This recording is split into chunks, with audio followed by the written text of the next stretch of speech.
as you see North Korea fired the missile April 30th, even though they failed, what's its implication to U.S.?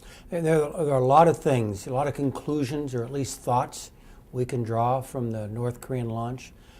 Number one, there's been no dramatic change in policy with the ascension of Kim Jong-un to the senior leadership position there. The fact that the missile failed tells us that the North Koreans have not yet mastered this technology, although they still seem committed to pursue it. And then finally, and maybe most troubling to me, is what will the North Koreans now do that this missile has failed in order to strengthen the image of the regime? I fear there could be another provocation. But I was struck by something else this past week, and that's the fact that the North told their own population that this missile test, that this satellite launch had failed. They had never done that in the past. They had always frankly lied, claiming that the launch was successful, the satellite was in orbit, it was broadcasting patriotic music or something like that. And in this case, Kim Jong-un apparently decided to let the North Korean people know. Now look, I don't think that's a sign that Kim Jong-un is more liberal than his father, and certainly not more liberal than his grandfather, that he's opening up, that he's going to change the style of government. What I think it is that the reality has changed. The ability of the North Korean government to seal off the population from information from the outside world has been so much reduced that Kim Jong-un, or whomever is making these kinds of decisions, finally decided that it would be worse to claim that this was a success and then have the truth leak in to the North Korean population. So this, I think, is really important. I think it's a suggestion that the basic ground rules have changed, that the tools that Kim's father and grandfather had used to govern, total isolation, may no longer be possible. That, to me, that might be the most important aspect of the past week. If North Korea have a nuclear test once again, what kind of policy option U.S. have? Well, I think, look, North Korea has kind of entered into their pattern of behavior, provocation, await negotiations, receive concessions, provocation, and the pattern goes on. If I were asked for a policy view, and keep in mind I'm a career intelligence officer, but if I were asked for a policy view, I would say this is not the time to make concessions. This is not the time in any way to reward bad behavior on the part of the North Koreans. I would counsel what the Obama administration had previously called strategic patience when it comes to relationships with Pyongyang.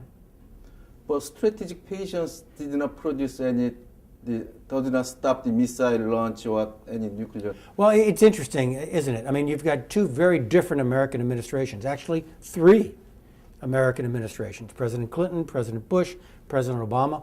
Each have tried different approaches, and we seem to end up in the same place.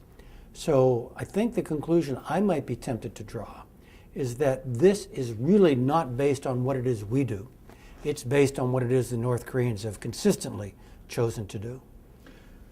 Last week there was a lot of the political event in Pyongyang, and Kim Jong-un, 29 years old young man, get some title of party, right, military, and government.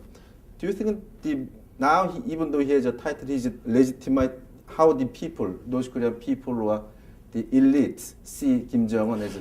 This is an amazing question, and I actually need to talk about it more with my Korean friends, because I know Korean society has great respect for age and accords great respect to elder leaders. And here's someone who is 28 or 29, so he's really quite young. On the other hand, North Korea has never been governed by a collective leadership. It's always been governed by one single unitary personality in a strong cult of personality. So we're seeing these two broad trends seemingly in contradiction with one another. I will add this, though. I was struck by the press reports as to how the younger Kim handled himself at the celebration in Pyongyang. That he seemed to give the speech with some degree of confidence, that he seemed to be comfortable with himself, talking to the other members of the leadership, all of whom were much older than him.